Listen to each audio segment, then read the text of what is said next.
Hi, everybody, and welcome to Talk It Out, Conversations for College Men's Mental Well-Being.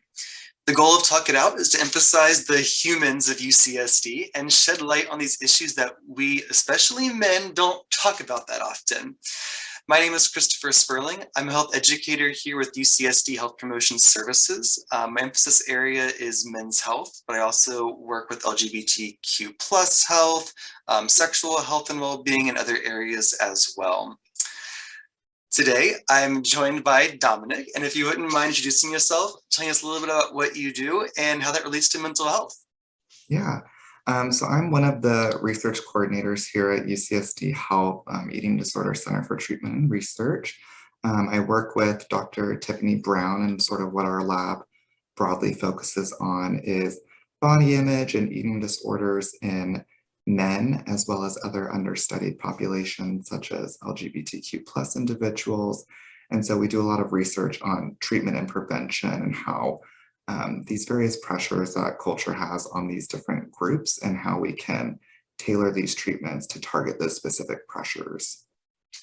Very cool. I think that's such an important work that you're doing. I think, like we just said, we don't talk about these that often. And so bringing light to these issues, especially eating disorders, body image, all these things is so essential. And we need to be doing more of that as not just a campus community, but just as a global community as well.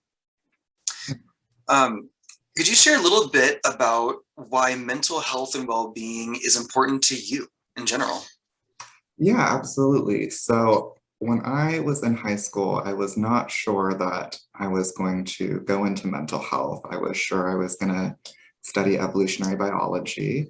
But sort of my experience in high school was, sort of on an annual basis, I would have a, friend or classmate that would actually end up committing suicide. And I found myself thinking about these things in a very different way than a lot of my peers did. They had a lot of why questions of why this person did this, why were they being selfish, which are sort of these terrible things to say about someone who has committed suicide. And I had a lot of how and what questions, how could we have prevented this? What led them to, this desperate decision to hurt themselves essentially? And a lot of these people were men or LGBTQ plus identifying individuals. And in research and mental health, these generally are understudied and underserved populations. And that sort of motivated me to get involved in mental health research with these groups.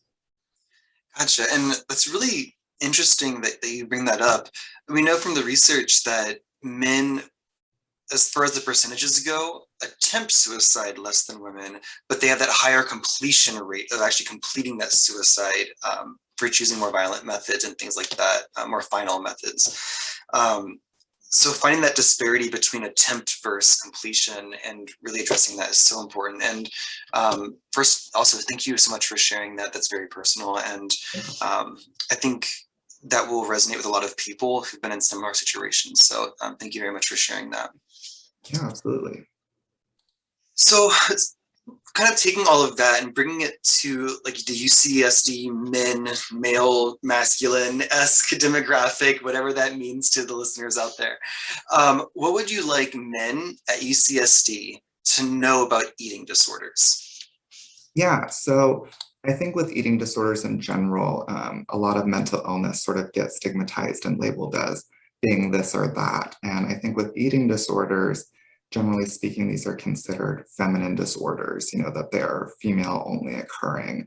That's not the case. About 25% of eating disorders actually occur in men. They're not super uncommon, and specific types of eating disorders actually have pretty comparable occurrences in men and in women. So that being said, this isn't a female only or female oriented disorder, and it doesn't make you any more feminine to have this disorder. There are, however, different pressures that men face that sort of are higher risks for eating disorders, whereas women generally, culturally speaking, have this thin body ideal where they are supposed to not have a lot of mass to their body, and that being a huge pressure, whereas men sort of feel pressure in a different way. They are supposed to achieve this mesomorphic body ideal, which for men sort of looks like being very muscular, but also being lean, not having a lot of fat. So like we think of the swimmer's body as being sort of like this mesomorphic body ideal. So that pressure being a little bit different, where sometimes the behaviors present as being more like health oriented. I'm not restricting, I'm cutting, I'm not binging, I'm bulking. And so these sort of different ways that we choose to label those behaviors look different in men, but actually the mechanisms that underlie them are very similar across gender. It's just they're stereotyped very differently.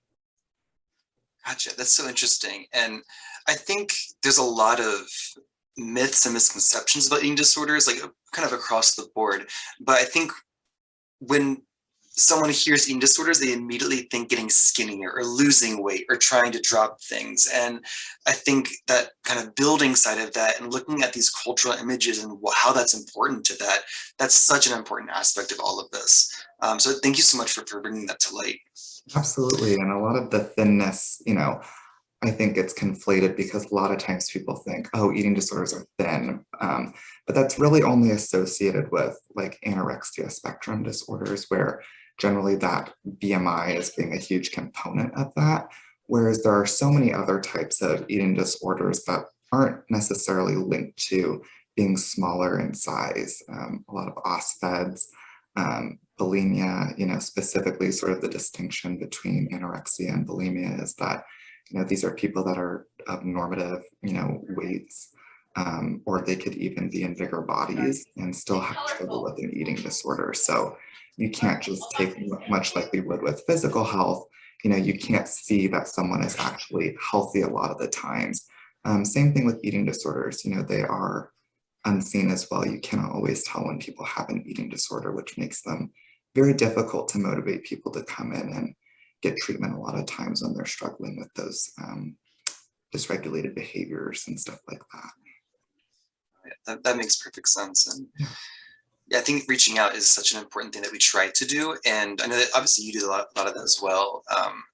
And that's kind of the reason behind these episodes is that I want people to know that these things are out, these services are out there, but also that there are a lot of misconceptions and that there's a lot more to the story than we often think of. So I think that's a really good elaboration that you put on there. Sort of taking all of these things that we've talked about, or even things we haven't talked about, and sort of boiling that down to sort of the elevator speech. If you could give one piece of advice to college students, college men, what would that one piece of advice be? Yeah, so just with regards to like mental health and in general and things like that. Mm-hmm. Yeah, so my biggest piece of advice for young men is sort of, there's a lot of shame that sort of surrounds mental health in general for men that, again, like experiencing negative emotions such as sadness or anxiety and things like that aren't masculine and like, I'm just gonna grit through it and things like that. That's not the case. And that's actually one of the reasons why a lot of men don't present for mental health care is because, there's a lot of shame surrounding those emotions that have culturally been, reinforced by sayings like, rub some dirt in it, or, don't be afraid of cat and things like that, that from a very young age are instilled in us with regards to certain emotions. And so I think going past that shame and presenting for mental health services if you are struggling with something can be very helpful, because shame is not oftentimes a good emotion to have because it often is a barrier to seeking mental health services and being transparent even when you are in treatment with your therapist or psychiatrist or whoever you're seeing. Because with mental health, it's not something, again, that's always visible. And so we rely heavily on people being transparent and talking about maybe issues that they're having. And so I think that for young men in general, especially in college, it is better to get help early on, even if you're unsure of like, hey, I'm not sure if this is actually, a mental illness or psychopathology, but it is something that is distressing to me, to just reach out and see someone because they're going to be able to help you better identify if that's something that you need help with or not, and then what are the tools that we can give you in order to address those concerns. And even when it may not be at the point where it is a mental illness, there's a huge opportunity then for prevention, because there's always the chance that, you know, a year down the line, a couple months down the line, that could um, metastasize into something a little bit more sinister than it is in that moment. And we also know that mental illness, you know, generally the longer that you have a mental disorder, becomes harder to treat. And so it's only hurting yourself if you suffer in silence. So it is better just to come in as soon as you feel any sort of distress. And it is going to be hard and taxing. And you are going to go home some days from therapy or speaking with your psychiatrist, feeling sort of zapped. But that means that you're making progress and that we're addressing actual concerns that are relevant to whatever you're struggling with. Thank you so much. I really like that you, I mean, a lot of it, but I also very much like that you described the idea of being distressed about something as well, and that sort of being a trigger to come in and just get more information about it. I think a lot of times we see really anything around mental health and well-being around either you are 100% fine or you have a disease or an illness. And there's all of this middle area there of if this is bothering you, we have services to help it not bother you. like might as well figure that out. Might as well seek out some services. That's why we're here. For anyone that's listening that is interested, we do have counseling and psychological services here on campus. There are lots of virtual appointments as well. We also have a registered dietitian here with Student Health Services. All of those services accept student health insurance, things like that. We do education around nutrition, education around physical activity and body image and health promotion services. Student health services has all of your medical providers, all of those things as well. So we do have a lot of opportunities to seek out help and seek out support really in any way. Because our whole job here is to help you succeed as a student and in life. So if you're having challenges with any of that, let us know. We'll try to do what we can do. It's not as big of a deal as people sometimes make it out to become. Of course, sometimes it is a big deal, and you definitely want to reach out for those services too if it's something that's really heavily weighing on you. But even if it's something that sort of just might be on your mind or something you're just curious about, definitely come get some services, some resources, some support for those concerns as well. And on that note, despite all of our student health stuff that we offer here, I know that there's lots of great stuff that you're doing out of your area as well. So I'd love for you to share a little bit about what you do as far as that, and also feel free to promote those research studies you've got going on as well. Yeah, absolutely. Thank you so much, Christopher. So the first piece of information that I'll provide just for the listeners out there would be our Eating Disorder Center's phone number if you are someone who's struggling with an eating disorder or knows someone who may be struggling with an eating disorder. We service adolescents as well as adults. And the center's number is 858-534-8019. So if you are someone who is struggling and would like to receive clinical services, this is one of the top eating disorder treatment and research facilities in the US. So you'll be in great hands, as well as sort of some of the stuff that we have going on in our lab right now, with Dr. Brown as our PI sort of supervising everything. She does a lot of research, again, focusing on men's mental health related to like body image and disordered eating and things like that. And so one of the things that we're focusing on right now is an eating disorder sort of prevention program that we have running out of our lab. And it's a large clinical trial that we're enrolling men into and will be open for enrollment through March of 2022 as of right now. So if you are someone who's interested in participating in that study, it's all virtual and remote, so anyone in California can participate.